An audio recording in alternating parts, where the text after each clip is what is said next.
Let's be honest, life feels like a cruel joke half the time. You wake up, you go to work, you pay your bills, and then repeat it all over again. The same monotonous rhythm, day after day. And for what? To climb a ladder you didn't even ask to be on. To be judged by metrics you didn't even create. Everyone says there's a grand plan, a purpose, something worth striving for. But how often does it feel like you're running in circles, trying to solve a puzzle with missing pieces? You scream into the void, but the void doesn't care. The more you try to find meaning, the more it seems to slip away, replaced by bureaucracy, confusion, and silence. And that's when it hits you. Maybe the joke isn't just on you. Maybe the whole thing, life, society, this so-called reality is absurd. A giant mess where logic fails, systems crumble, and you're left stranded, wondering what it was all for. This is where Kafka comes in. Because Kafka didn't just write stories, he captured this. The chaos, the absurdity, the alienation. He took the little agonies of daily life and turned them into vast, existential nightmares that somehow feel even more real than reality itself. To understand Kafka's genius, we have to understand the world that created him.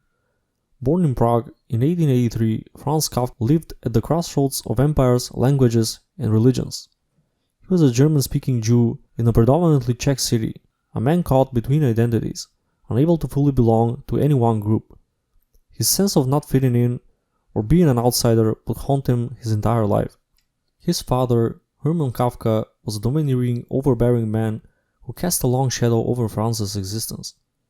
Imagine trying to write stories about the fragility of human dignity while your father berates you for being weak and unambitious.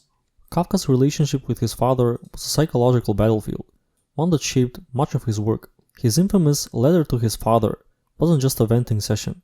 It was a dissection of power, authority, and the crushing weight of expectations, themes that echo in nearly everything he wrote. Kafka lived during a time of rapid industrialization and bureaucratic expansion. The world was changing, and not necessarily for the better. Machines and systems were replacing human connections, and Kafka felt this deeply. His day job as an insurance clerk exposed him to the lifeless grind of bureaucracy, an experience he translated into his stories. The alienation he felt wasn't just personal, it was societal, a disconnection from humanity itself. Take the Metamorphosis for example. Gregor Samsa wakes up as a giant insect, but his real tragedy isn't just his transformation, it's how his family reacts to it. They're not horrified by what happened to Gregor, they're horrified by how inconvenient he's become. It's a chilling metaphor for how modern society treats those who can no longer contribute, reducing people to their utility rather than their humanity. Kafka's works often highlight the absurdity of systems that are supposed to provide structure and order. In the trial, Joseph K. is arrested for a crime he knows nothing about by a court that operates in total secrecy. No explanations, no clarity, just endless layers of incomprehensible bureaucracy. It's a nightmare, but it's also oddly familiar. Who hasn't felt trapped in a system that seemed designed to confuse rather than help? For Kafka, bureaucracy wasn't just a tool for governance, it was a symbol of the absurd. It represented the meaningless hoops we jump through every day, the faceless entities that govern our lives without reason or accountability. And yet, despite its absurdity, we accept it, we participate in it, because what choice do we have? One of Kafka's most recurring themes is the idea of perpetual struggle. His characters often strive for something, a resolution, an answer, a sense of purpose, but they never achieve it. In The Castle, Kay spends the entire story trying to gain access to a castle that remains perpetually out of reach. It's a Sisyphean task, a relentless pursuit of meaning in a world that refuses to provide it. But Kafka's characters don't give up. They keep fighting, searching, questioning. And maybe that's the point. Maybe Kafka isn't telling us to despair, but to persist. To confront the absurdity of life head on, even if we know we'll never win. Life, in Kafka's universe, feels like being on a trial. Not for a crime, but for simply existing. But it's not just life on trial. Our institutions, our beliefs, our very sense of self, all laid bare and subjected to Kafka's quiet, relentless questioning. If Kafka's life laid the foundation for his philosophy, his stories built the walls, the ceiling, and the endless corridors within. Let's step inside the labyrinth of Kafka's mind and explore the themes that make his work so timeless and so unsettling. Kafka's work is haunted by a single, unrelenting specter, alienation. This isn't just the loneliness of a solitary man, it's the deep, existential isolation that comes from being a stranger to yourself. Take Gregor Samsa from the Metamorphosis. One morning, Gregor wakes up to find he has transformed into a monstrous insect. The tragedy isn't just his physical metamorphosis, it's how swiftly his family, the people who should love him unconditionally, reject and abandon him. Gregor's story isn't about turning into a bug. It's about what it means to feel utterly expendable in a world obsessed with utility. He's no longer a breadwinner, so he's no longer human in their eyes. Isn't this a perfect metaphor for modern life? When our value is reduced to our productivity, aren't we all just one bad day away from becoming Gregor Samsa? But Gregor's alienation isn't just external, it's internal too. He's alienated from his own body, his own existence. This theme of internal estrangement runs through all of Kafka's work. It's a question that echoes uncomfortably in the modern psyche. When the world tells you who you are, how much of it do you believe? And when you stop believing, who are you really?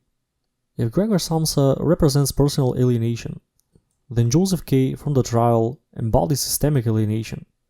Joseph is arrested one day with no explanation by an impenetrable legal system. No charges, no clear time, no transparent process. Just an endless, labyrinthine bureaucracy that seems designed not to deliver justice, but to perpetuate itself. Sound familiar? Kafka's bureaucracies are exaggerated but eerily prophetic. They're the DMV that loses your paperwork, the insurance company that denies your claim, the algorithm that flags your account without explanation.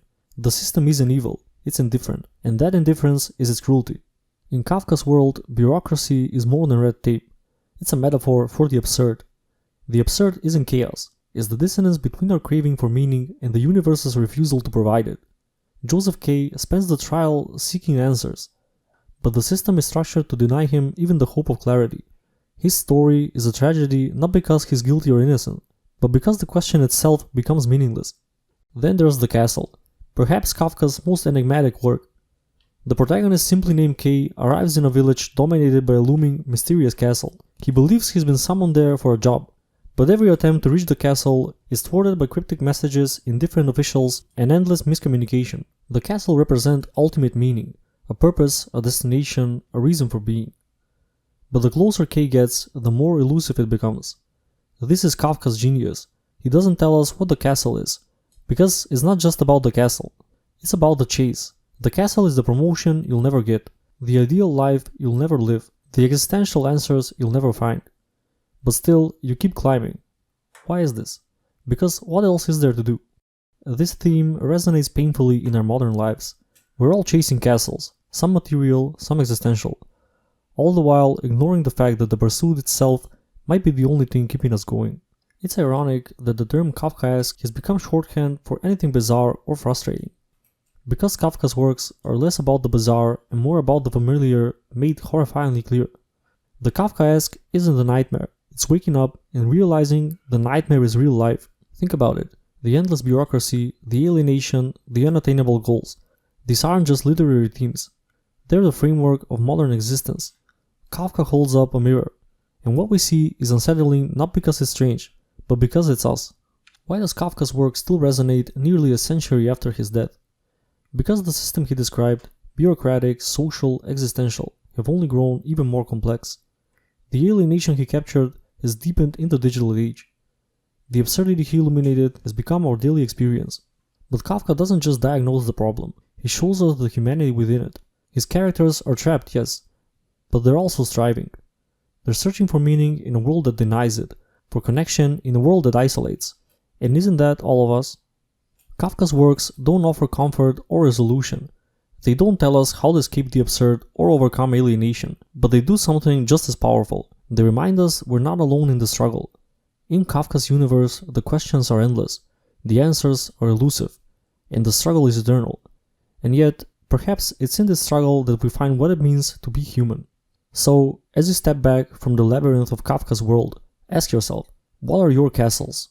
What systems hold you captive? Most importantly, how will you keep striving, even when the rules make no sense? Thank you for journeying into the Kafkaesque with me. If you found yourself questioning, reflecting, or even a little unsettled, then Kafka has done his job. Let's continue this conversation in the comments below. What does Kafka mean to you? And how do his themes resonate in your life? Let me know, because the questions, as Kafka would say, are endless.